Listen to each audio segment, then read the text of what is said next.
We start at noon in eastern Oregon, where the Durkee fire, also considered the largest fire in the country, has now burned 270,000 acres, and still there's no containment.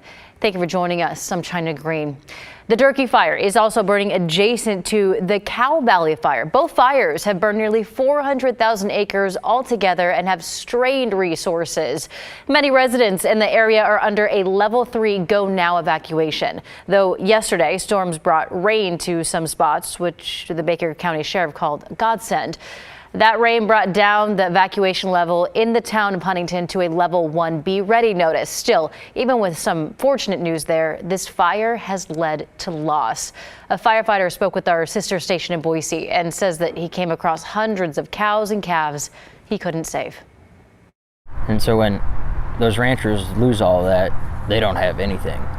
So a lot of those ranchers, they may have to sell off most of their cows, take them to the sale barn because they can't afford to feed them, because the grass that they were depending on is now just ash on the ground. The Durkee fire also jumped I-84 yesterday, and ODOT officials are warning people not to rely on GPS alone when traveling because conditions are changing rapidly in the area. So you can check for road closure updates on tripcheck.com. Tough weather conditions for fire crews, but Rod, things should be shaping up. Yeah, today there's great promise. Reading the discussions, they had storms that moved through last afternoon and evening. Some of those storms had 50 to 65 mile per hour wind gusts, but they also dropped in the fire zone as much as a half of an inch of rain, and that water was very beneficial, as China mentioned. What's beneficial now is a cooler weather pattern. You see the big low moving inland. This is a cool pocket of air with temperatures pressing all the way to the Idaho border that are as much as 15 to 16 degrees cooler than what we have seen out here the last couple of days. Now, Baker City is not reporting, but nearby John Day 74 and down in Burns is 85. Burns is expected to crack 90 degrees, but Baker City, for example, where it has been near 100 degrees, will only be in the mid 80s today. The forecast is 84. Here's that large 400,000 acre footprint. The largest, of course, is the Durkee fire. This is the Cow Valley fire. The Cow Valley fire pretty much totally contained now, 91%, and it's showing no signs of spreading. So I think they've got a handle on that.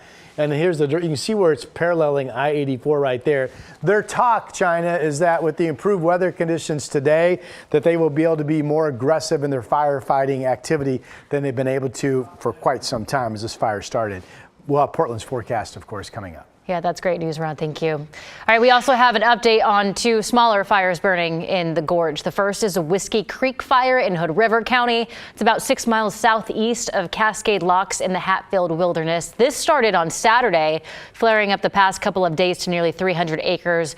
There are still no evacuation orders for this one. The second is the Microwave Tower fire, which has burned about 700 acres near Mosier. Crews have managed to slow this one down a bit, though it's 14% contained. That being said, evacuation orders are still in effect for some spots here.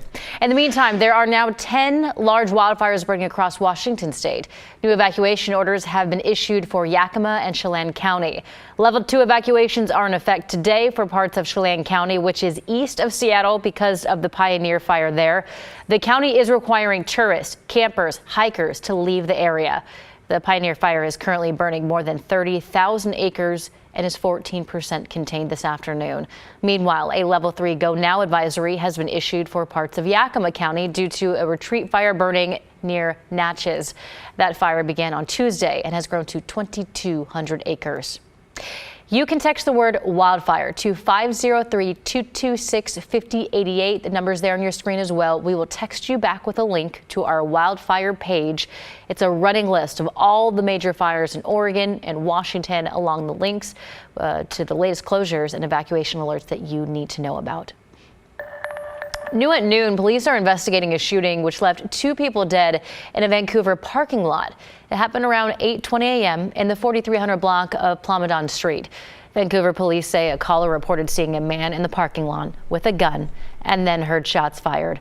Officers found 2 people dead when they arrived on scene, but they tell us there's no threat to the public. KGW's Devin Haskins will have more on this story coming up in our evening newscasts. Meanwhile, yesterday, community and city leaders gathered at North Portland's Dawson Park to renew their calls for safety after it appears more than 80 shots were fired late last week. According to police, that shooting sent 2 people to the hospital. KGW's Sydney Dorner was there as both the community and city leaders came together to push for a change. What we know is that some people have been traumatized by the number of gunshots that they've heard. People are traumatized because of people who've gotten shot here in the park. A small crowd gathered at Dawson Park Wednesday morning to discuss concerns over a shooting last Friday that left over 80 bullet casings scattered across the grass where children play. It was the 4th shooting in the area just this year. The people here, just a small portion of the people impacted in the entire Elliott neighborhood, including parents from a preschool across the street.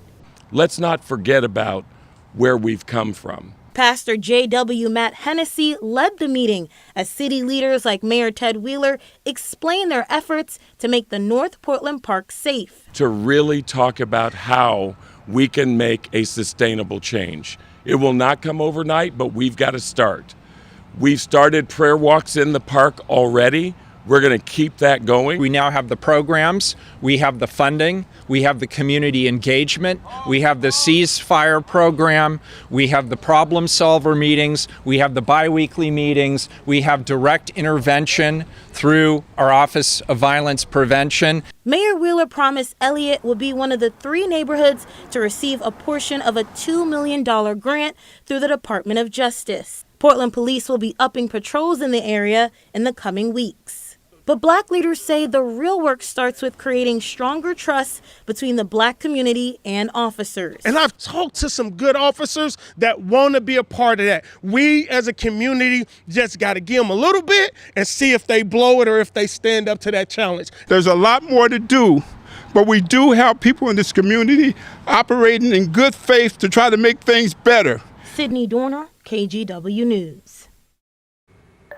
Outgoing Multnomah County DA Mike Schmidt is reportedly making a big change to how juries are selected for misdemeanor criminal trials.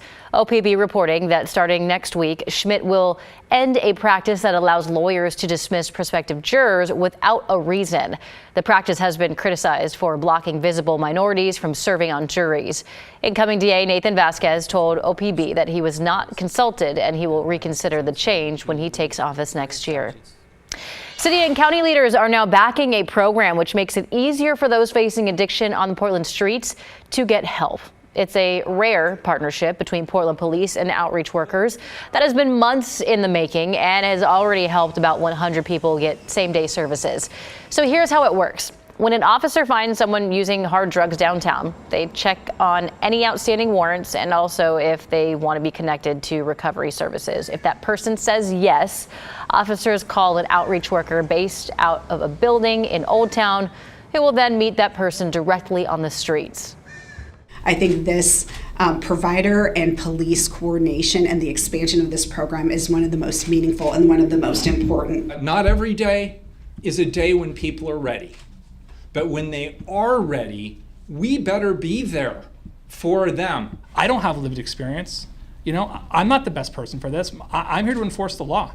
And, people that are suffering from a medical issue of addiction need people that can come to their level, that are culturally competent, and can provide that in-person immediate help. The program's expansion comes less than 2 months before Multnomah County also opens its deflection center.